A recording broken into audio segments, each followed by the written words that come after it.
How y'all doing? I'm Paul Ryan, your host of the Across the Cowboys podcast. If you're new to the show, thank you for joining us. And to our regular listeners, welcome back. With me, as always, is my co-host, the greatest co-host in the world, Mike the Pig Crum. Mike, how are you? This signifies the 2 seed, not peace, by the way. Even though I heard from a lot of people before this week, I heard from a lot of people enjoy that 5 seed. And I was like, man, that's a lot of confidence coming from a team that is not playing really well right now. I said that's fine, you know. I wouldn't throw it out there like that. I'm very superstitious.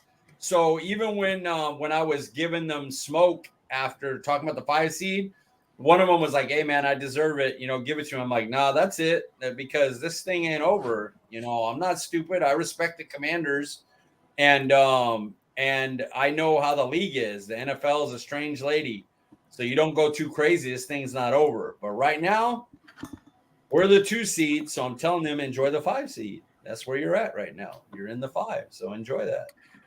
Never count your chickens before they hatch. Am I right, Mike? Yes, or just block people like a coward. Once they come back to roost, put a stake in it, a Tom steak in it, and just block people. Yeah, he's burnt. He's either well done or burnt to a crisp. He's extra salty right now, Mike. Yeah, he's whack. I'm back in shape. Jourdan, what's good, my friend? Appreciate you tuning in as always, brother. Mike, where can we find you on X, aka Twitter, sir? At CD Piglet, guys. You can find me blocked on Tom's account. And of course, no show is complete without the president of the Jake Ferguson fan club, Brenden Fergy Smith. Brenden, how are you? I'm doing great. I'm glad to have all of us back. The banter is always fun, but when it's us three, it's legendary. Absolutely, absolutely. Speaking of the gang, Butterscotch here. How y'all doing? Pimento cheese sandwiches are super clutch, huh, Brenden? What? You don't get that reference? Come on. No. Who were we trading half a pimento cheese sandwich? Son of a... Been a long week. He's getting no sleep on that Lego Star Destroyer.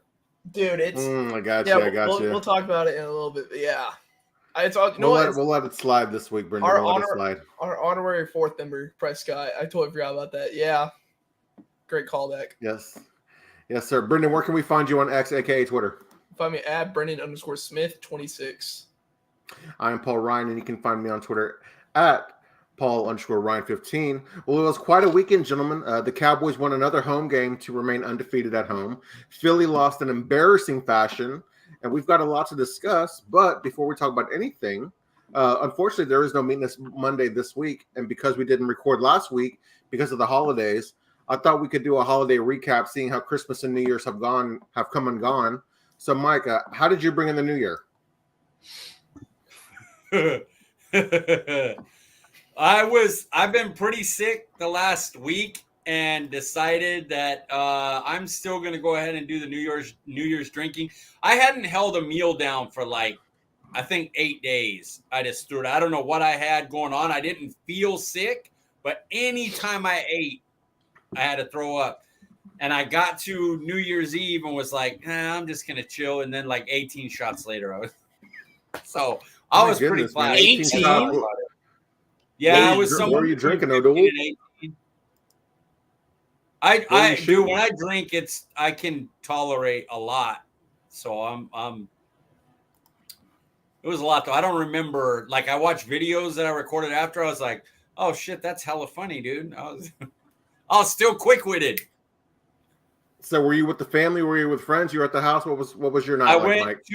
I went to my best friend's house, and him, his wife, his daughter, me, his little brother, and one of my friends who rents a room here all went down there. Mitchell wasn't feeling well. He stayed home. He was cough, congested, pass it on sick. Something's in my stomach that's making me throw up every time I eat. But I was fine all day until I'd eat until New Year's Day, which is why we didn't record yesterday. Yeah. The problem with the throwing up everything mixed with the alcohol was like, nah, bro, let's wait a day, please. I hear you. Before we get to you, Brenden, Prescott had the honor of watching The Creator, Mike. One of the few people who's probably seen that movie, man. It's on Hulu for free now, and it is unbelievable. I wish more people would have paid to see it because it may have been my movie of the year. That or Barbie. Those two were my top two movies in 2023. Yeah, Brenden. Okay, so Brenden, how did you bring in the new year, sir? I went to my best friend's house and I drank whiskey and played VR games. That's how that. No, you didn't drink whiskey. How old are you, Brenden? Actually, dude, it was weird apple cider. Yeah, totally. Yeah, okay. Yeah, you had apple cider. Weird apple cider sounds good. Yeah. That's better. No incrimination, sir. So I shared the new year with my wife. My wife and I shared a pint of Bluebell pralines and cream ice cream. We watched the Barbie movie, and I started to doze off before midnight. So that's how I brought in my New Year's, and that was a good night for me, man. Did you like Barbie? I liked what I saw. I started dozing off at the end because it was like past midnight, but I did really like what I saw. I thought it was really funny, clever. I liked the actors and the actresses. I want to rewatch it though, like the last 30 minutes. You can't not watch that movie and laugh. I'm glad you at least started it so you could see. I was like, dude, I'm telling you, this movie, if people would just watch it and not think of like, oh, it's a Barbie movie, it is so funny. Like you laugh your ass off throughout the whole movie. It is so funny. I got to see the Barbie movie and finally got to see Super Mario Brothers movies in the last couple of weeks. And my goodness, man, so good. Super Mario was great. Great movies. Butterscotch here. Yeah, he's a big fan of the Barbie movie as well. Prescott's got good taste, man. The Kens, dude. I'm Knuff, dude. That's all I know. I'm Knuff. So, Mike, what was your favorite Christmas gift that you received, sir? Oh, that's a good question. That's a hard question, man. I remember what it was. I got this set. Now, I used to have all the Harry Potter books. I'm not to the level of Disney, but like close. Like Disney is Micah Parsons tier. Harry Potter is like Tank Lawrence tier. Like it's up there. It's on, I love that. I have all the movies and I had all the books, but I had, hey, can I borrow this? Yeah, sure. Read it, bring it back. And then it never comes back. And you have like two of them sitting around. One of them's really dirty and messed up. So I have had a set of books on my Amazon list for forever. They're in like a trunk that you open up and the books are in there and they're really nice.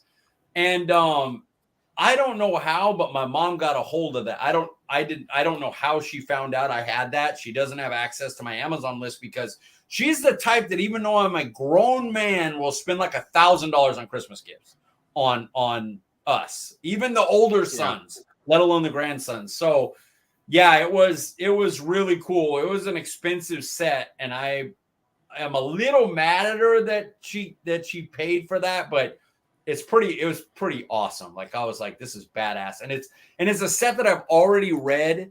So it's kind of like a collector. I lock up the trunk, I put it up on my shelf, and it's like ones that I don't have to like. I kept the old ones that I had, the 2 or 3. So if somebody needs to borrow when I have those, they're not borrowing the ones in the trunk. But that was a crazy great gift. Mike, when you buy a book, if you like a book, maybe you initially buy it on paperback, will you also buy the hard covers, to have like as not a collector's item, but to have to your collection, and like if somebody wants to borrow a book, you let them borrow the paperback? No, and that's my problem. I've gotten better at not letting people borrow books is what I've done. What I tell them is if it's a series or whatever, you use this book. When you're done with that book, you bring that book back like it's a fucking library and you could have the next book.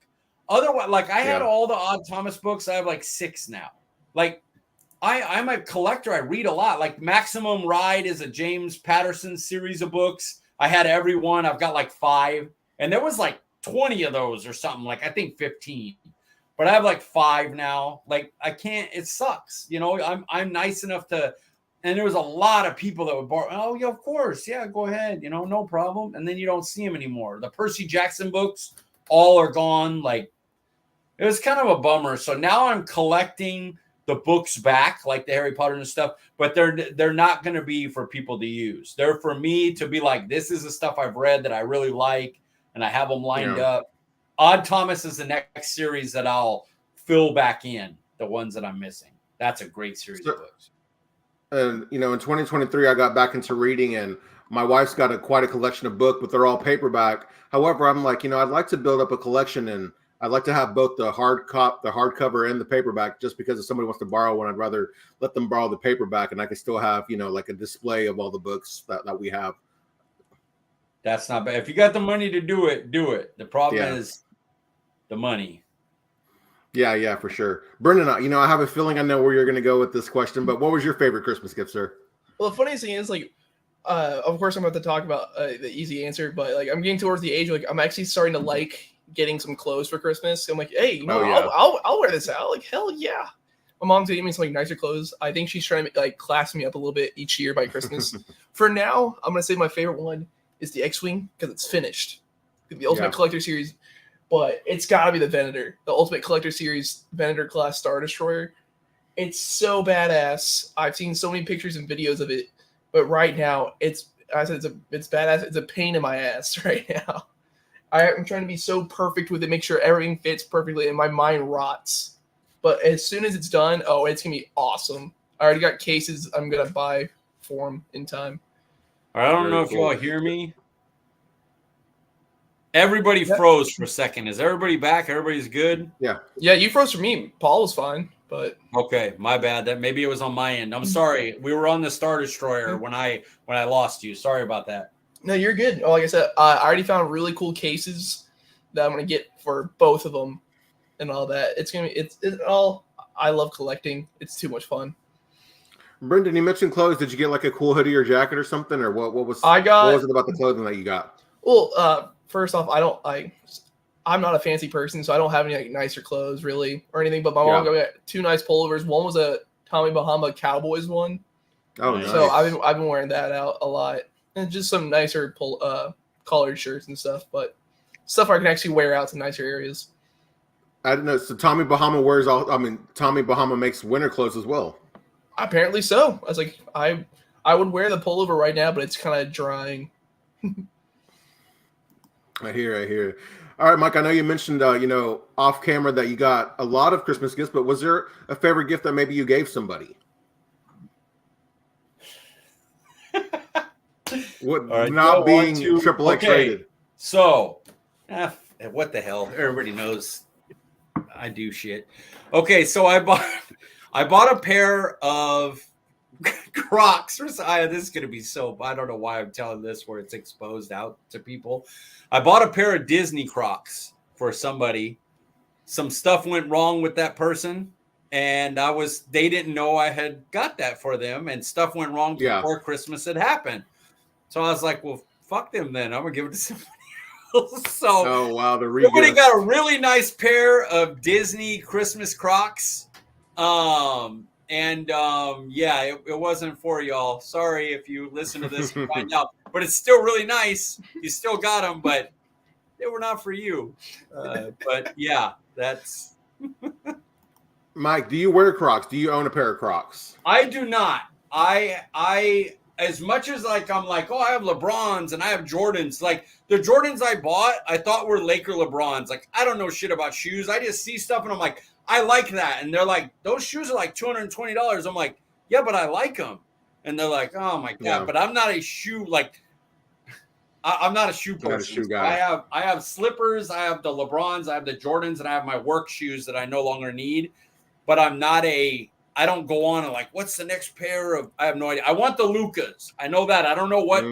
There's a specific pair that are black and white that I really, really like. And I want those. Other than that, I don't know enough about shoes. I don't know what Crocs are like. Sandals, I feel like, right?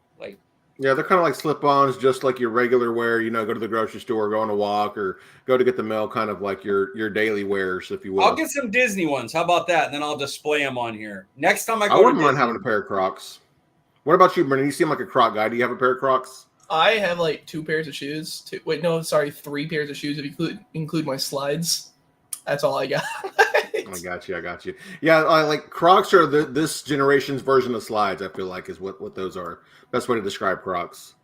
I ruin every pair of shoes I own, so it's not the Wear your smartest. sneakers, man. Wear your sneakers. Brenden, what was the best gift that you gave, or the favorite gift that you gave? I know that you're in school right now, so maybe gift giving wasn't as lucrative, if you will, this year. But was there a favorite gift that you were able to give somebody or put your name on?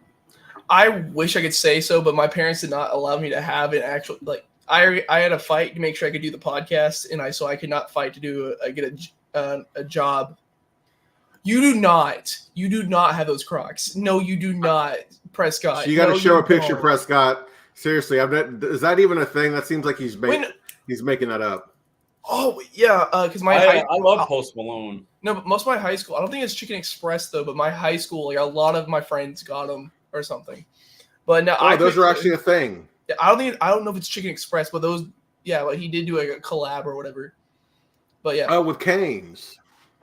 But yeah, I didn't have money to give gifts, which I felt awful. I don't like getting gifts unless I can get somebody else a gift. But I'm going to be getting a job this semester, so everything will change. Everything will be great. But so yeah, I could not. No worries, man. So let's move on. Let's talk some football. Mike, I know that the Cowboys couldn't give you a victory on your birthday and for Christmas, but bringing in the new year, the Cowboys were able to get a win on before the New Year's Eve. How do you feel about that win versus the Lions? Well, first of all, I didn't really care about them. I told everybody leading up, the Miami game had no impact on the division standing. I didn't really, it wasn't like I was like, oh, we have to win this. I'm like, either way, if Philly loses to one of the Giants or Arizona, all we have to do is beat Detroit and Commanders. So that's what made it so good. As I was watching the game just to watch it, I wasn't freaked out about it because it was pretty much a glorified preseason game for us. It'd been nice to win, but we didn't have to win. So that didn't bother me. The Detroit game, I was pretty down about that game until Philly lost to Arizona. Then I was like, damn, just be happy you win games. Arizona came in and took their lunch money at their house, dude. Just whooped on them on their defense. It's funny, too, because I think Hurts played his best game in maybe a month. He actually showed up and played pretty well, and the defense was like, "Nah, bros, you're not gonna get us out of this one." So I was down about it at first when we played because the run game wasn't good enough, and we keep making it seems like we keep making the same mistake. Even this one, Detroit basically had to screw up themselves with the way they tried to fool everything. The dumbest thing ever. They're gonna tell them what the number is anyway. The idea is to run a play that's such a good fake that it slips the lineman out because the players are watching the fake. It's not really you get faked out by which number, you're like, oh man, we thought it was 70 and it was 68. That's not how you fool people on that play. The idea is to run a play fake so well that Donovan Wilson has to step up to fill a gap, and then the guy slips in behind him. It was stupid. But, so I was kind of down about the win because it's like, dude, you can't – oh, my chair's coming on. I'm like, dude, you can't continue to make the same mistakes, fumbling right before the goal. That game should have been 21-3 at half. And then their run game isn't as effective. You get to rely on Goff more. You get another turnover, and the game turns into the basic Cowboys 17-point home win.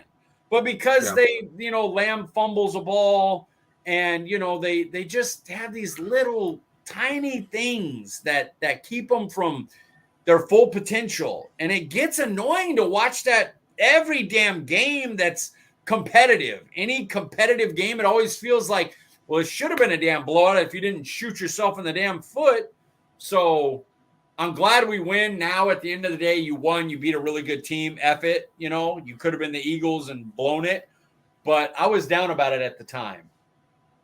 Brenden, how about you? I know that the three of us were texting a little bit during the game. But of the three of us, I felt like you were a little bit more optimistic about about that victory. Is that accurate? It wasn't, but I felt gross.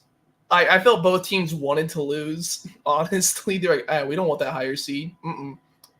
It was like, first off, of course, we'll get into like who played great and all that. So like, I won't say much on that. But when you have to wait for certain players to bail you out every game, which has happened a lot when we face better competition, it gets it's tiring. I didn't gain any respect for this team at all from this game. I gained respect for some players, but other than that, no, it was really gross. I just felt I didn't feel like it was a win. I'm like, I was talking to my dad. I'm like, I just feel like I need to take a shower or something. It felt like Miami. It felt like the Miami game, like the same thing. Like, it felt worse. We're good enough to stay close, and at the end, we're just gonna blow it. No, it felt. They did. It felt worse. Like I said, I know we'll talk about players, but you had a receiver go for over 200 yards, and you were still like, please, let's get us a first down. And you're begging for. I'm like, are you joking? You have that. Your offense should be like that, but no. I felt worse honestly in Miami. Yeah, I definitely felt better after the Miami game. I was talking with our guy Prescott after that game, and I was just like, this team is. I just feel worse and worse about him after every week. I mean, these last 4 weeks have been, I feel like, pretty telling about what this team is, and maybe they're not the contenders that I initially thought they were. I know we'll talk about it more, but it was, like you guys have said, it was a pretty gross feeling after this game. Let's see what Prescott has to say here. That was quite possibly the most stressful regular season game of my entire Cowboys watching life. It was, it was pretty stressful, no doubt. Yeah. Brenden, you kind of touched on it already, but do you leave this game more or less confident in Dallas? Oh, less. So less. You're averaging 40 points at home, and I know Detroit's a good team. Like I of course I don't want to discredit them because we actually had a really fun time Friday talking with Breeze about them. Yeah. But the way you played, are you joking? I felt like watching Jason Garrett. It's like you're playing not to lose. You're not playing to win. It's just please don't beat us that bad, and then you somehow pull out with a win. Yeah, I felt worse. Yeah, no disrespect to the Lions because they're just looking at their record, they had a better record coming into this week, and they've been a good team all season. But when you look at the mistakes like Mike touched on, we fall for the fake punt, we drop a touchdown. We probably should have won that game pretty easily. So yeah, I don't feel as confident as I did. How about you, Mike? That's the thing about it is doesn't it feel like we're so close? It feels like I know what this defense could do. You know what I mean? I feel like I know that this defense could be a monster and a pass rush machine. And with Hankins in there, they could play the run better. And that type of defense that isn't – they're not the Ravens. They're not elite, but that are really good, especially when you get a lead, paired with what this offense is so close to being. It's funny that at the beginning of the year, we were kind of like, what is this offense going to be like with McCarthy? Our defense is going to be great, but can they do their part? And now I'm sitting there going like, dude, the side of the ball that could be unbelievable is the offense. The defense just has to do enough. Defense, yeah. Hey, we'll get you a big lead. You get us a turnover or two. Don't let a team, have 7-minute drives on us, and we'll be all right. We'll end up winning a game because Dak Prescott is just ridiculous right now. He just is. Yeah. So we're that close. Like, improve the run game a little bit. But don't be like right now they're bad running the ball. Be competent running the ball, and don't do stuff like fumble out of the end zone, fall for a fake punt. Little details. So I would say overall, I'm more confident against most teams. But I would be less confident to play the better, like San Francisco, I'm terrified of because they just don't do that. Like, it's very rare when you watch them give those turnovers up in the Ravens game. You're like, damn, they turn the ball over 4 times. That's surprising. Like, I don't expect that. With us, it's like, oh, we gave up another fake punt that everybody saw coming, Or, they ran coming out of half, the team scored right away out of half, 7-minute drive, 11 plays. That happens every damn game. There's not that routine stuff that you see all the time.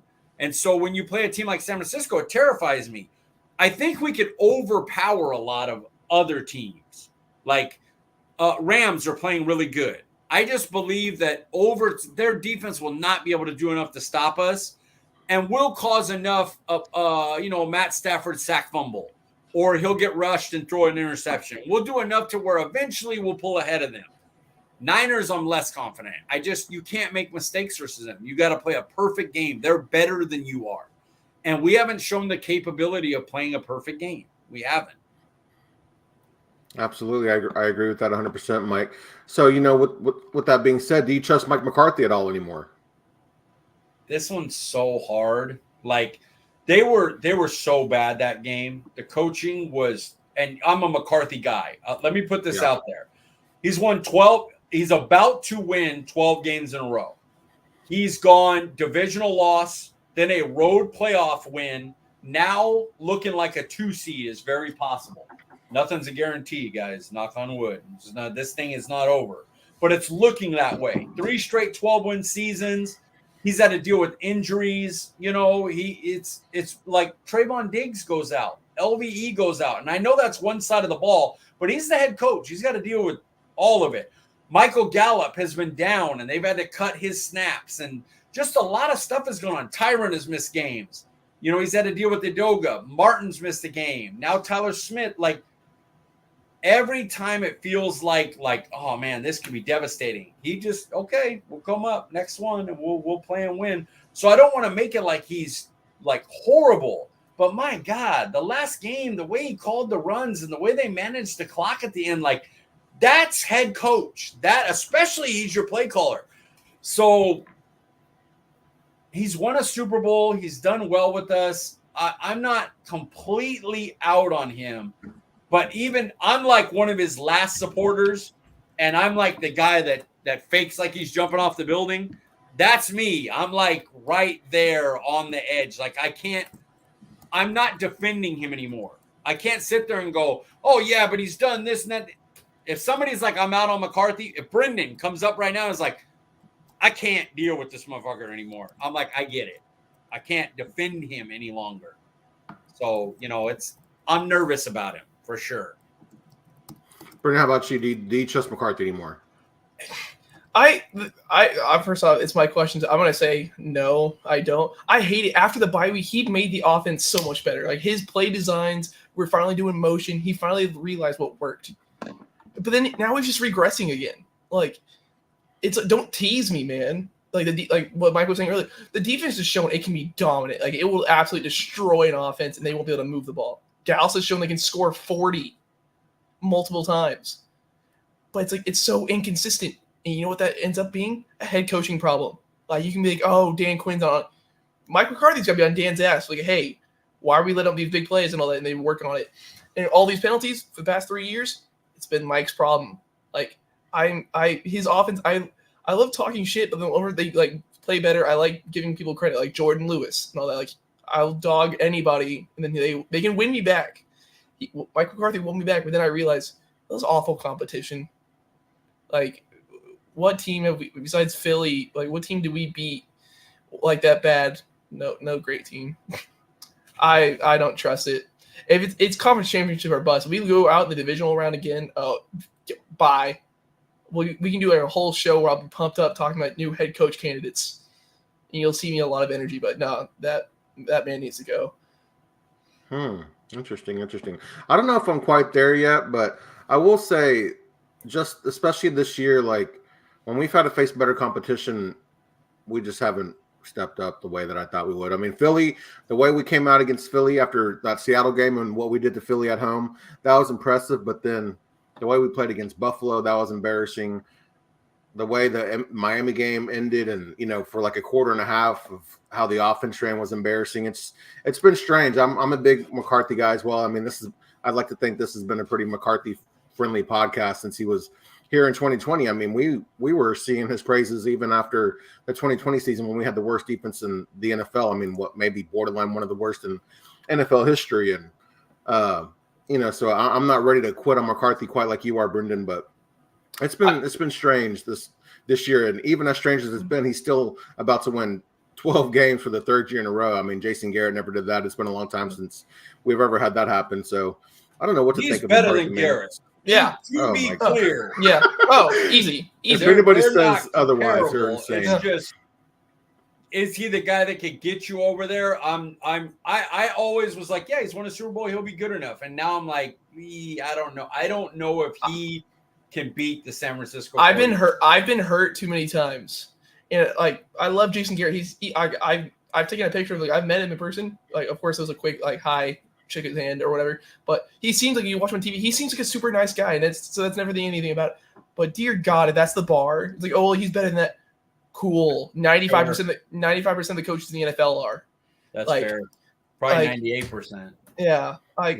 That's just fair. I've been hurt too many times. I could care less about regular season. I'll get pumped up if we kick somebody's ass. I will come on here like, this is great. But I don't care anymore. Cool, we won the division. No team has won back-to-back. Oh, it's like, knock on wood. If we win the division, no team has won back-to-back. So that doesn't say anything. Like, I don't care. Yeah, I said a couple weeks ago, really none of these games matter until we get into the playoffs. So I'm right there with you on that, Brenden. It's not just Mike McCarthy, but Dan Quinn, he's had some questionable games this year as well. I know he's dealt with a lot of injuries on his side. But do you trust Dan Quinn anymore, Brenden? I feel like if I'm talking like this with McCarthy, I have to say the same about Dan. Like, I've talked at the beginning of the season, I was talking so great about him on here. I'm like, dude, he's a mastermind. But in big games, your defense crumbles. Like, they'll play better sometimes, but they got gashed against Buffalo. We should have won against Miami, but that's neither here nor there. But it's just you're getting beat with better competition as well. Like, if I'm gonna talk the same about McCarthy, I gotta talk the same about Dan. You better show up, dude. This last game, you better show your ass out for the playoffs, or you'll never get another head coaching job ever. Yeah. Jourdan has something to say. Brenden, I guess this is maybe for you. Name two other coaches that would be better than Mike. Wait, that we could get, or just in the NFL? I'll let him get to that before we answer that. So let's move along, and we'll let him clarify that before we answer. Brenden, how about that? Okay. Mike, what about you? What are your thoughts on Quinn? Do you trust him anymore? I'll give him the benefit of the doubt because he's always been elite as a defensive coordinator. He's never not been elite. Like, there isn't a head coach, he fell off in Atlanta and everything. That's fine. Seattle, elite as a defensive coordinator. Here, elite as a defensive coordinator. Like, I'm going to give him the benefit. I also know that he will kind of go vanilla a little bit and save stuff for later. We've seen it in Tampa when he brought Israel Mukuamu out, and we were all like, this wasn't even what the hell is this? Like, he talked about at the end of last year that I was like, yeah, we were, locked in. I was throwing shit at the wall for a little while to see how people would do, how people would do in situations, how we'd look running this so I could get it on tape and stuff like that. So, I'm still okay with Quinn. I would defend Quinn still. If somebody was like, oh, you got to get rid of Quinn and go, I would be like, I wouldn't be there yet. McCarthy, as Brenden said, I didn't defend. I was like, yeah, makes sense. I can understand why with the penalties and the bad performances versus good teams and everything. It's hard for me to go like, oh, come on, he's done. Yeah, if McCarthy doesn't go to the championship game, it's probably fair they fire him. Yeah. Especially as the 2 seed. All right, Brenden, that we could get to clarify. I have to do two more. Other coaches that we could be better than Mike that we can get. Sorry. I'd have to do more research on that. I've been too focused on this season, so I'm really looking at the offensive coordinators that could come. All I know is I don't want Jim Harbaugh from Michigan. I know they're going to talk about him bringing Belichick. I don't want Belichick either. Those are old. They probably both would be better though. I mean, if you look at their resumes, well, Harbaugh, Harbaugh doesn't have a better resume. He has a good one, but he doesn't have a Super Bowl ring. I think McCarthy. No, I think McCarthy would be better than Harbaugh. I don't want a defensive-minded head coach. I don't want a defensive-minded head coach. I don't. And so, but also Belichick's too old, set in his ways. I need him. I love him. He's a Hall of Fame head coach, best coach to ever play football, ever coach football. But he's actually it's old football, and so yeah. Offensive coordinator of the Detroit Lions and offensive coordinator Ben of Johnson. the Colts. That would be my two that I would be like, oh yeah, bring them in. I would be down with that. I don't think Dallas would do that, but that's where I would look toward. The problem is Dallas will go for a veteran head coach. Yeah, they'll try to get Tomlin if Tomlin leaves. They'll try to get Belichick if Belichick leaves. I don't hate either of those options. It would be nice to get somebody that would be like, look, we're gonna have a shit ton of penalties, But I would go for one of the young big time play callers myself. All right, Brenden, who would you rather have as head coach in 2024? Mike McCarthy or Dan Quinn? It's an offensive minded league, so I guess I still have to say McCarthy. Mike, how about you? Me too. McCarthy. I don't believe in Dan Quinn as a head coach. He's a great defensive coordinator. I don't know if he's a great head coach. I've seen Mike McCarthy win a Super Bowl. I've seen him win 12 games with. He's got a great quarterback, but he had limited. Like Noah Brown was his wide receiver too, and we've kind of seen that he was limited by Kellen Moore too. I mean, let's be fair. Kellen Moore went to the Chargers and they regressed. Period. They just did. Mike McCarthy has made the offense better. Now, Brandon Cooks is better than Noah Brown. But if you go back to when we had Lamb and Gallup was peak and Amari Cooper, I think this offense is better than those offenses. So, that's fair. That's very fair. I would agree. All right, Mike, do you believe the offense and the defense can be consistent together, play a complete game? They haven't shown it yet, maybe except for the Philly game. So I guess the Philly game, they were. So I guess I got to say they can, but doing it one time versus good teams this year, and that's not a good percentage. So it's possible, but I think the betting odds would be against it. Brenden, what about you? I completely agree with Mike, but this is of course, this is my question. I post about this so much, honestly, during games, but like when your defense is great, they're getting stops on third down to hell yeah, we're gonna be and 3 plays and we're done. That's awesome. Or your offense is putting up 28 points. Your defense can't stop a nosebleed. I'm looking at that Seattle game. We didn't get stops in the fourth quarter. Like that was atrociously bad until the fourth quarter. So you've seen it once, but fool me once, shame on me. But fool me twice, Yeah, we can't get fooled again. Brenden, will Dak have to single-handedly will this team to win or wins in the playoffs? So, against certain matchups, I don't believe so, but I think it's gonna be him and Lamb. And I'm just gonna say because I am a part of the fan club and sprinkle in a little bit of Fergy. But the offense comes down to where in the world is 88 and how can I get the ball to him? So it's me, Dak running for his life, throwing it deep, like that 92-yard touchdown, which was phenomenal. What about you, Mike? Do you think that it's going to have to be all Dak and to do anything in the playoffs, or can he get some help maybe from the coaching staff? I don't think it'll work. If it is, I think they'll lose. But I do believe that it's a crazy stat. I can't remember which show, one of the podcasts that it was on, but Brandon Cooks gets over 20 yards. 20 yards. We're undefeated. Under 20 yards, we've lost every game. Wow. Isn't that crazy? So, look, force feed Lamb, but don't forget that in certain matchups, Cook's going to beat his guy, Fergie's going to beat his guy. Absolutely. Man, just when Cooks gets going, dude, this offense is so much better. But, man, even when Pollard gets going, just the look of this offense, man, it feels unstoppable at times. I just did an article, which probably is out right now, if it came today. But this season, Brandon Cooks is at 100-yard game. Other than Lamb, nobody else had a 100-yard game all year. Tony Pollard had 100-yard rushing game. Other than that, nobody's had 80 yards rushing on the year. That's not good. You need help from other people. You're not going to beat San Francisco just force feeding CeeDee Lamb. It's just not going to work. Yeah, that's crazy, man. So bigger issue heading into the playoffs, Mike, the offense, the defense, or coaching staff? All right, so I'm going to go. I believe that Dak Prescott's playing at a level that I believe if he is upright and confident, you could Seattle Seahawks anybody. He would just be too good other than San Francisco.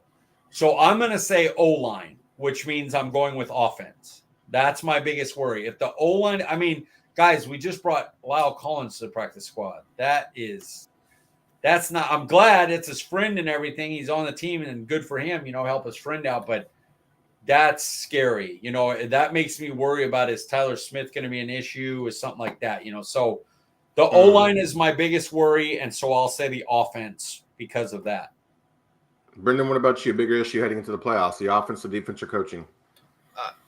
You know what? This is gonna be me talking about the coaching staff all podcast. Let's go, baby. It's gotta be because Mike McCarthy wanted to establish the run the entire game against Detroit. Every first play, guess what? Pollard was getting the ball. Guess what? Your defense gets a stop. All you gotta do is chew clock. You know what we're gonna do? Throw the ball and stop the clock every time. What are you doing? I don't think he can manage with pressure in his face. If the Cowboys have a tight lead, I don't believe that he can call a game that will get us to the end. Yeah, the coaching decisions the past couple of weeks have been interesting, especially Buffalo defense, and then the end of the games against Miami and the Lions. But I agree with Mike. I think the offensive line is the biggest concern because we've seen when that's not right, Dak's not right. When Dak's not right, I mean, this offense does nothing. So, I'm going to go with the offense as well. A little bit more, coaching would probably be second, but offense for me. Mike, what have you seen from the 2023 Dallas Cowboys? Are they a real contender? What you've seen, excuse me. As long as they don't have to run into San Francisco, I think San Francisco they cannot beat. Otherwise, I think, especially with the 2 seed where everyone else has to come to Dallas. Dallas at home is San Francisco. I mean, they beat up on people, but the I don't know, until you show me you can handle San Francisco, what are you going to do? So I think they're a contender, but if in the NFC Championship they go to San Francisco, I don't think they could handle that team. That's the thing, though.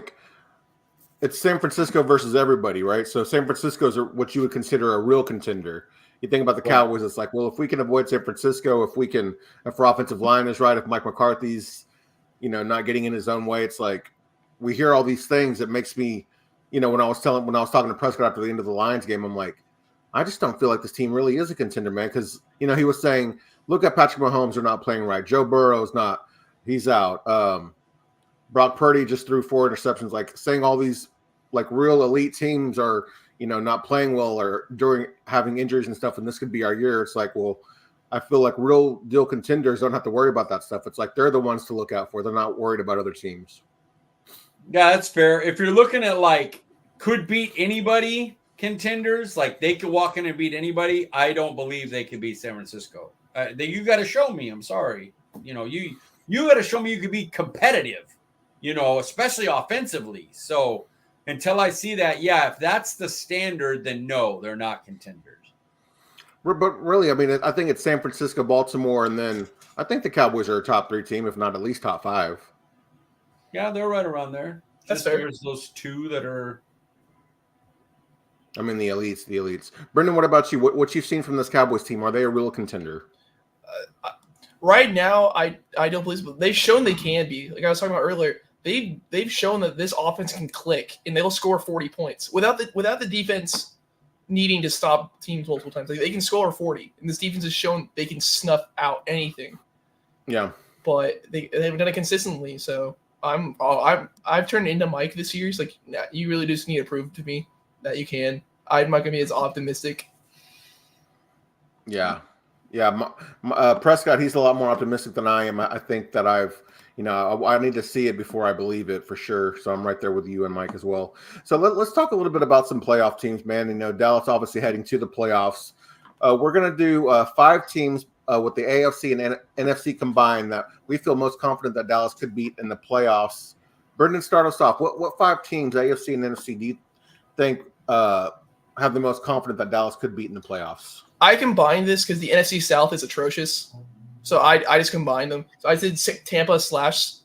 Yeah, it was supposed to be combined. Sorry, not for clarifying that. Well, I'm combining them for number 1 because I feel like they're the same because the NFC South is just trash. So okay. I don't. So that 2 is Philly. They're playing awful. I think we could easily if we had the 2 seed and Philly comes home. Oh, dude. No, that's true too, Prescott. That's fair. And I got Packers. I think Jourdan Love's great, but him facing a great pass rush when they want to throw it on 4th and 1 deep, which they've done multiple times, I don't think that's going to work out. And bring back the Dolphins game. If we could see land the ball, we win. Like, I'm sorry, but if we didn't go puss play and stop throwing into them, we would have won. So I think Dolphins and the Colts, I think we would absolutely destroy. So you've got the Colts, the Dolphins, and Packers, Philly, and then I combine Tampa and the Saints because they're both What about you, Mike? Mine's pretty simple. Eliminate the Ravens, San Francisco. Anybody else, I think we'd beat. Oh, wow. I like that confidence. For me, I have Jacksonville, Buffalo, Philly, Tampa Bay, and Seattle. I feel really confident playing against those 5 teams. Which 5 teams do you not think that Dallas could beat in a playoff game, Mike? I guess you already said San Francisco and Baltimore, so you feel those 2, and I think Buffalo would give us trouble, but on a neutral field, I think we'd be okay. So I only got 3. What about you, Brenden? Which 5 teams do you not feel confident in? Oh, so I basically just chose teams I can run the ball, honestly. Yeah. So I got 49ers, Ravens, because I know that's all like consensus, like that those 2 teams terrify me. I'd say the Rams because they're now running the ball better, and so I think that could do it. The Bills just because they ran it down our throat. I know neutral field that could change, but that still gives me nightmares. I've seen the ball run 49 times. And then my 5th team is I couldn't really think of one, so I said maybe the Browns if they run the ball more, but that's about it. I swear to God, if we somehow make it to the Super Bowl, we lose to a Joe Flacco-led Browns team, I probably wouldn't talk for a while. He's on a heater right now, man. Those are those teams that sneak into the playoffs and give teams a lot of trouble. So I wouldn't overlook the Browns. He would have trouble versus because he can't move. It's the I same know. issue I have with Stafford. But he throws if he throws in your 3 interceptions, he'll throw 3 or 4 touchdowns. Like, I don't know what's going on with Joe Flacco, man. I know, but they've got a run game and a strong defense. I'm not scared of Cleveland, but I don't know. That'd be a tough matchup. We have a pretty similar list here, Brenden. I have Baltimore, San Francisco. I did have Miami. I'm not sure, with their run game and if they have Jalen Waddle and maybe Connor Williams comes back to help with the offensive line. That'd be kind of scary for me. And the LA Rams, and then I have the Cleveland Browns as well. So I don't really like those matchups for Dallas. Give me Miami again. I'm confident if it's not, we're in a dome or if it's in a place where it's not raining. Oh, give me the Dolphins. No. So I know that we didn't get to talk about the Miami game, but I did. This is the question I wanted to ask. So I'll start with you, Mike. Which statement is more true, that Dallas was a Tyron Smith away from winning that game, or Miami was Jalen Waddle and Jalen Phillips away from dominating that game? Which statement is more true? The Tyron Smith. That was that game was competitive. They had to pull it out at the end to beat us. And I think the last 2 weeks minus the last drives, the defense has played decently well. For some reason in the last drives, I don't know what's going on with them, but they allow too much space. Prevent defense. Mm-hmm. Yeah. Dan Quinn's go-to. Sorry. that doesn't make any sense. What about you, Brenden? What statement was more true of those? I think Dallas was I think the Tyron and Harrison Phillips, not Harrison Phillips. Jalen Phillips. Jalen Phillips. Duh. I think those 2 are kind of the same, but I will forever hate Chuma Udoka, and seeing him block double team block with Tyler Smith 2 plays and blowing a play, it's Tyron all day. Just having someone competent that knows, oh, hey, there's a guy coming on the edge. I need to block him. That anybody could have done that. Yeah, so our guy Butterscotch here, he has a question. Who wins Miami versus Buffalo? Have you guys been watching in-season Hard Knocks? I have not watched Hard Knocks in season yet. Miami's just got too many injuries now. I mean, Bradley Chubb too added out for the year. Like, he's out for the year. Yeah, he tore his ACL. Oh, ouch! And they were down by 30 points and they had him in. Stupid idiots. Yeah, that was really stupid. Really stupid. Right. Who are their only chances? Yeah. All right, let's move on to our player of the game. Mike, who's your player of the game this week? I think I had 200 yards. What are we doing? I can make up one, because we're all going to say Lamb. I can say like somebody else. Those other good players, but I'll leave that for player spotlight. Player of the game, CeeDee Lamb, 200-something yards. Broke like every friggin' longest touchdown record. He got second, I think, most receptions in a game, most yards in a game, and the most on a season of receptions and yards all in that game. Forget the fumble. We ended up winning. He's player of the game. Brenden, how about you? First off, I was going to say CeeDee Lamb for a split second. I still will, but I have another player, but all because the all-powerful show sheet told me so. Don't only say CeeDee. So, but thank you for actually reading the show sheet, Brenden. I appreciate it. Yeah, you're welcome. First off, CeeDee Lamb is the clear favorite, duh. But I will go Donovan Wilson. He led the team in tackles. Really nice interception. He was just around the ball. The guy had 200 best yards. Game of the season. Okay, 200 receiving yards. What are we doing? Well, it's so obvious. Like, how was he not the player of the game, dude? But that's what I'm saying. We could have all said it. It's so obvious. Like, why would you even say it? It doesn't even need to be said. Well, because player spotlight is for like that. I got somebody else. I got somebody else.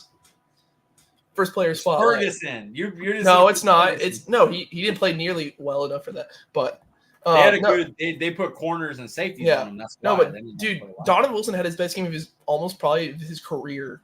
Like he was there, man. He was around the ball. It was great. He was active, man. He was active. My player. Yeah, my player of the game is DeMarcus Lawrence, man. I mean, my goodness, this guy's just no, it isn't incredible season that he's having. It's not. They're both lying. That's not their player of the game. They're both liars. Yes, it is. Hey, I said other than the obvious. I mean, the guy had 200 yards. He was player of the game. So what? We already know he was player of the game. We're doing two player spotlights. The obvious. There's no need to state the obvious. We'll do two player spotlights too. You look at what he's done this season and just in that game, tackles for loss, effective in the run game, getting to the quarterback. Incredible season for DeMarcus Lawrence. Brenden, what about you? Player spotlight. I like I said, I'll dog on anybody who plays awful, but when they start, Jourdan Lewis is great. I thoroughly love seeing what I saw from number 2. He jumped a screen pass for the interception. It's not that he just broke through for a tackle. He didn't. Usually, a guy like him, he gets thrown. He was everywhere. He was like I have it on here. He had interceptions and 2 great pass breakups. He was there trying to get tackles for loss. He was getting blown by sometimes. That's because of big offensive tackles coming after him. But he played great. I was thoroughly surprised. I was like, oh shit, he's there again. And when he went down, I'm like, oh no. We actually might have a problem with the secondary. I wouldn't have said that at all this year until I saw what he did the past couple of weeks. He's been good. Mike, player spotlight. All right, so the 5th player spotlight today, we have Tank, we have Donovan Wilson, we have Jourdan Lewis, and then I also had Donovan Wilson as my player spotlight because player of the game was CeeDee Lamb. Clearly. Yeah. Donovan Wilson, player of the game. DeMarcus Lawrence, player of the game. I'd have to agree with those for sure. My player spotlight, I mean, this is obvious too. He could have been player of the game. Dak Prescott. I mean, come on. 26 for 38, 2 touchdowns. Of course, he had the pick, but for the second time in 2 weeks, Dak led the offense on a game-winning scoring drive late in the 4th quarter. Just having a phenomenal season, Dak is, man. He's got to be all. He hasn't been an all-pro yet, has he? Was he an all-pro his rookie year? If he's not an all-pro this year, it's ridiculous. I don't mind giving Lamar the MVP. I'm totally cool with that. I agree with that. Yeah. But he could be not the MVP, but the first team all-pro. because he's played the position better than Lamar Jackson has. He just has. But Lamar has had the more signature wins. Yeah, my reasons for Lamar being the MVP as well. All right, here we are with a new segment. I think this is going to be a weekly thing. We're going to go with Brendan's bashing. Brenden, who had a bad, awful, or terrible game and needs to be sent to the Dallas Renegades, sir? Okay, so I couldn't think of like one exact player because, but I said the entire running game.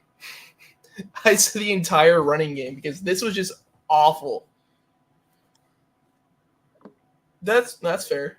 But, dude, legit, you had 21 carries for 61 yards, and you averaged 2.9 yards per carry. The person who averaged the most yards was CeeDee Lamb for 1 carry for 5 yards.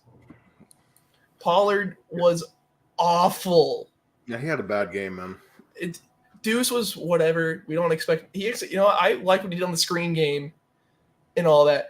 But, bro, Rico Dowdle, please, for the love of God, come back. Or get Dalvin Cook. I don't know. Get me something that I can – latch on a little bit of hope, but that was just awful.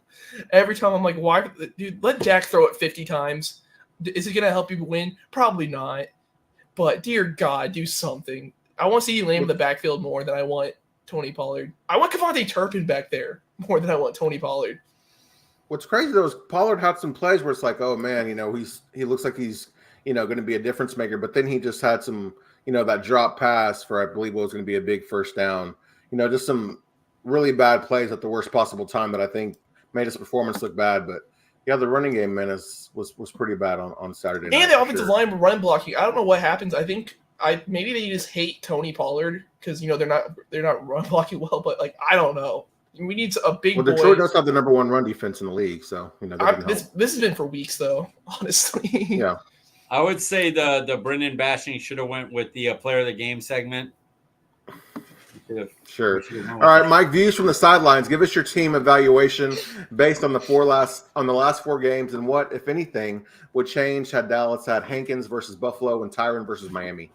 It's pretty simple. The evaluation of the team is it's Dak Prescott and Lamb on offense, and on defense it's turnover based. If they don't get turnovers, they haven't been very good defensively, and if Dak's not slicing up and Lamb's not killing, they're not very good offensively. I don't think that changes much depending on who else is in the game. The minute Dak's not playing a good game, they're done. And if they don't get any turnovers, their defense isn't going to play very well. That's what they are as of right now, this second. All right, Brenden, here we are. True or false? Can the Cowboys win a Super Bowl with this coaching staff? I've been thinking about this in the entire show. I guess you can say true because they've shown they can. But it's hard to believe they've shown that they can. So I'm gonna get, the answer is true. But dear God, it'd be a miracle. Mike, thin line, but true. They can. Not that I'd bet on it, but yes, they can win with this coaching staff. I also will say true. McCarthy's 1-1. Dan Quinn is 1-1. They've both been to. I don't know if they've been to multiple, but they've shown that they can win one. So I'll have to go true, but I don't feel great about it. All right, here we are. One word. Brenden, seeing Jimmy Johnson get inducted into the Cowboys Ring of Honor was blank.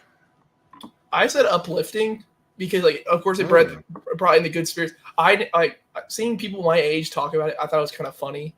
Because I never got to watch him, of course. I know the history of what he did for the team and what we were able to do as a team with him. And he's a Hall of Fame coach. He deserved to be in the Ring of Honor years ago. So I thought Jerry was kind of pulling it out of all this was out of his ass.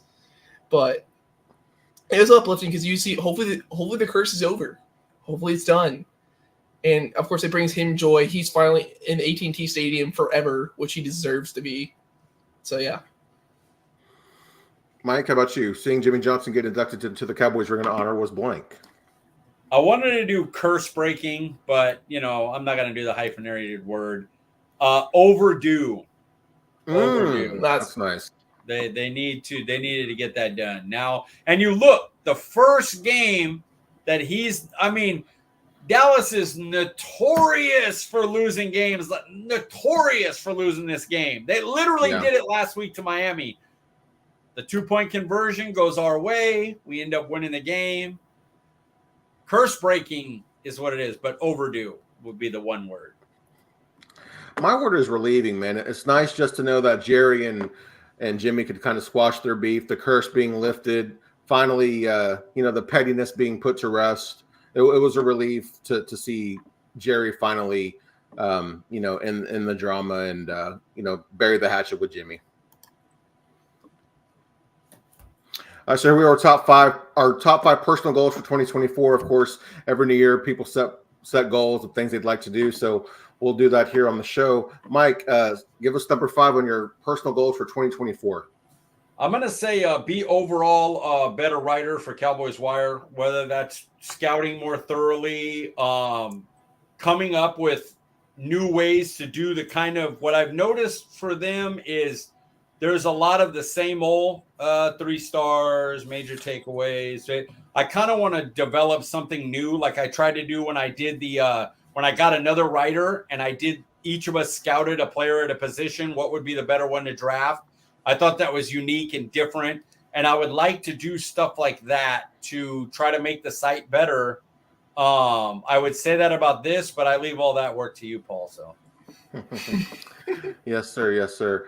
Brenden, how about you? What's number 5 on your personal goals for 2024?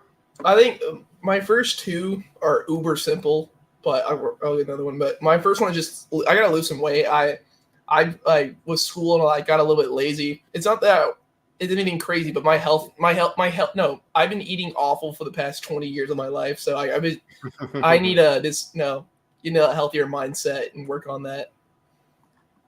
That's a better way to put it. When you say lose weight, and you look like you. I'm 200 pounds right now. I need down to 185. All right, number 5 on my list is I would like to cook more and cook more different dishes. When I cook kind of the same things that I'm comfortable with cooking that I kind of know recipes off the top of my head. But I want to venture out more. So I'd like to cook more and cook more dishes. I need to bust out the recipe books and try some more different things. Paul joins Meatless Monday 2024, baby. Let's go. I love it. You should. I've been thinking about that for a while. You want to talk about getting out there, trying to figure out something to have that doesn't have meat that's really good once a week? It'll open you up. What can I do with mushrooms? Because they seem like cauliflower, because there's certain things that substitute in your brain that feel like meat, and you learn to use those ingredients and what pairs with them. Yeah, my wife would probably be all for it. So yeah, I should try that sometime. I'm sure she would be all for that, I imagine. So we'll move on to number 4. Number 4 on my list. I want to be more efficient with my time. I've got like a list of things I want to get done every day. And over the weekend, I'll wake up early and knock things out early so that when I'm done with those, then I can spend more time with my family. But there are times where I'll get a lot of stuff done and then I'll waste 2 or 3 hours just watching YouTube or not doing anything productive. So I'd like to be more efficient with my time, but also be more productive with the time that I do have. That's great, honestly. We're going to be on pretty good on point here. Maybe set a little different, but me and you have similar goals here, Paul. All right. Well, Brenden, number 4 on your list, sir. I said these kind of go together. I said eat better because the previous years, if I don't like what my parents are making for dinner or whatever, I just go or we just don't have any food, I'll go get fast food. That's been my go-to. F it, sure. I'll go get McDonald's is right down the road. I'll go pick that up real quick. Cheap and simple. But I've been now for almost all of December, I've barely eaten fast food at all. So I've just been trying to do it. Nice, am I gonna get on a good diet immediately? Hell no. But I'm trying to eat less bad. That's the goal. Just less, and then it'll get better. And then That's the just start, man. You don't have to you don't have to go head first all the time, but just starting is a big jump for sure. Mike, number 4 on your list. My 4, and I'm not going to be very humble here. I'm very good at cooking. I am a fucking phenomenal cook. I can cook really well. I made something today that was just so good, but it's just like Paul. It's cook more. I need to do it more. I went through, looked through my stuff, and made this. I air fried. I have a convection oven, which is like an air fryer. And I air fried some chicken breasts that I breaded, and instead of pouring canned tomato sauce and cheese on it, I made a tomato relish, which was spicy, tomato, garlic, and olive oil, salt, pepper, Italian seasoning. And I just put that over the top with a little bit of Parmesan cheese. And it was like a healthier version of chicken Parmesan. It was unbelievable. And I was eating it literally going, dude, you basically got to cook like 5-6 days a week. You can put it down if you would just do it. And so, cook more, definitely. Almost sounds like you put bruschetta on top of a chicken parm, which sounds delicious. All right, Mike, number 3 on your list. Number 3 is start my Disney tour. So I had a bucket list thing that I never thought. That's crazy. Cook more. The butterscotch. Mr. Prescott wants to cook more too. We all want to cook more or cook and eat better, which is all good. I want to start my Disney tour. I have a bucket. I don't have great health, so I don't know how long I'm going to be around. So I never believed my bucket list was possible to go to every Disney thing. It just wasn't something I was going to do. Then it turns out this year, somebody that works at Disney World's like, come down, you can stay here at our place and go to Disney World. And I was like, oh, cool. I haven't been there since I was a kid. Like, it's a totally new park since when I was there. And then another friend of mine was like, hey, for graduation, we're going to Disney Paris. Let's go. We want you to go do that.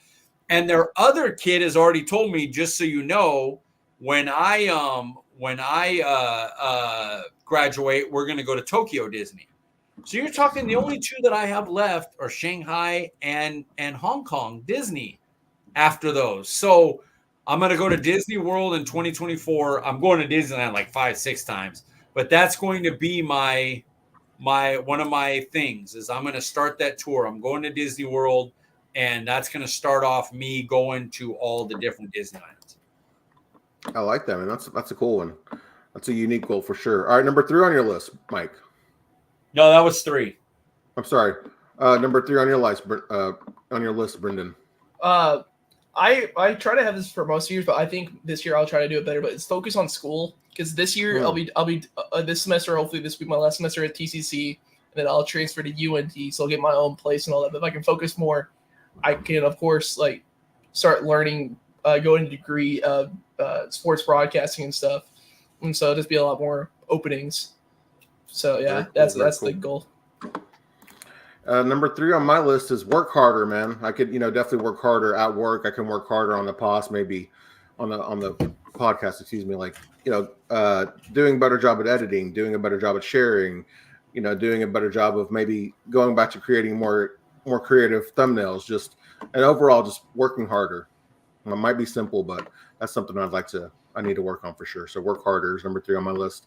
Number 2 on my list is spend more one-on-one time with my son. I know I spend a lot of time with him anyway, but it's usually me, him, and his mom.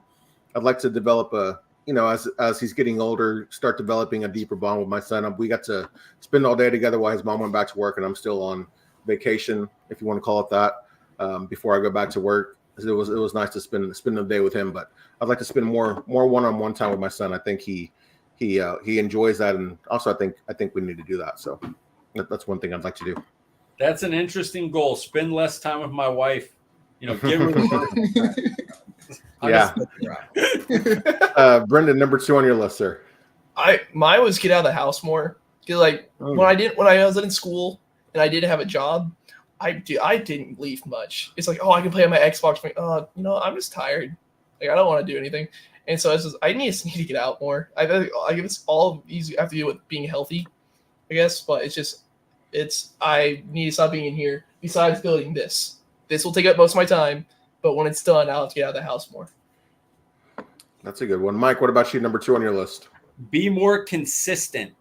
I have had goals that I have started about 3 years ago, and I was really disciplined at them until I'd say 2020 hit. So this was 2018, I think, is when I started really knocking the goals down so I could lose weight and be better, manage my diabetes, do stuff like that. And 2020 came, and I had some issues personally that was going on, and I kind of I give myself too many excuses. Well, your health is bad. You're like, you don't want to push it. You're this and that. And I need to stop that. I need to be more like, if today's the day I need to get on the VeloCore, don't talk yourself out of it because you're sore in the morning. Just get to it. Make sure you do your reading. Make sure you're keeping up on your articles. Make sure you make all the podcasts and you stay friggin' awake for them. Just be more consistent on what you're supposed to do. You have plenty of stuff to do. Just be consistently doing it. All right, that's a good one. And here we are, number 1 on all of our lists. Mike, what's number 1 on your list? Get and stay under 230. My thing was always 240. I never wanted to be over 240, which I did not stick to. I was very bad, and now it's time to forget that. It's time to stop letting my body push 240. 230 needs to be the goal this year. Get under it and stay under it. That is by the end of 2024. By June, I want to be under 230, and then I want to maintain it through the holidays and everything. That's awesome. That's a really good goal. All right, Brenden, number 1 on your list, sir. I think all mine culminate into they're all turning into one thing. But I just put mine as work harder on being better in this Cowboys media world. Because of course some days I just don't post or really say anything, but my mind can't think of anything. So I don't want to be one of those people who's shit post for fun. Yeah, that's fair. Jordan. Every day I walk 2 city blocks to the store to look for ingredients, other than Sunday. Sunday, that's one thing that will not change. Sunday, football Sundays, I'm sitting on my ass. I'm more than likely ordering pizza and I'm watching stuff. Sorry. That's fair. Come on, it's football. But yeah, I just do that. I want to meet more people that we talk to. Of course, I would love to meet both of y'all and all that. I want to meet Shane. I mess with Shane too much on here. Talk with DJ. Of course, I would love. Hey, there's a person following me I would love to meet, AKA Jake Ferguson. That'd be also pretty cool. But yeah. I just all around just try to be better at that. That should have been one of our That's a good one, man. That's a really good one. Number 1 for me, similar to what Mike had, but be more disciplined, man. Be better at making sure all my everyday to-do list is done. Just making sure that I get out of bed when I say I'm going to, and when I say I'm going to do something, do it either right then and there, and make sure I get it done and don't do anything else before that. Like Mike said, I tend to make too many excuses from time to time. I need to just be better at that. So be more disciplined is my number 1 goal for this year. Our connected goal has to do with we know what we want to do and continuing to do it correctly. But I think we should all add, maybe it won't be this year, but sometime soon, one of our goals should be that we all meet. Yeah, that needs to be one of our goals. I got to go to a Cowboys game and tell you guys and go down there. I got to do that. I got to instead of putting money towards one of my other Disney trips, one time, skip Disney for 2 months and put money away and just go see the Cowboys and let y'all know when I'm going and we all go. That would be awesome. That'd be legendary. I gotta see that stadium. It's beautiful. And we got to make sure Tag goes. We got to meet Mike Tag. Come on. That's all of our hype. I want to meet him and Kelly so badly. All right, man. As always, it was a great discussion tonight, gentlemen. Before we get you out of here, Mike, where can we find you on X, aka Twitter? Letter C, letter D, Piglet, guys. Nice and easy. Brenden, where can we find you on X, aka Twitter? At Brenden_Smith26. Guys, I am Paul Ryan. You can find me on Twitter at Paul_Ryan15. We appreciate you joining us, and we'll see you guys next week.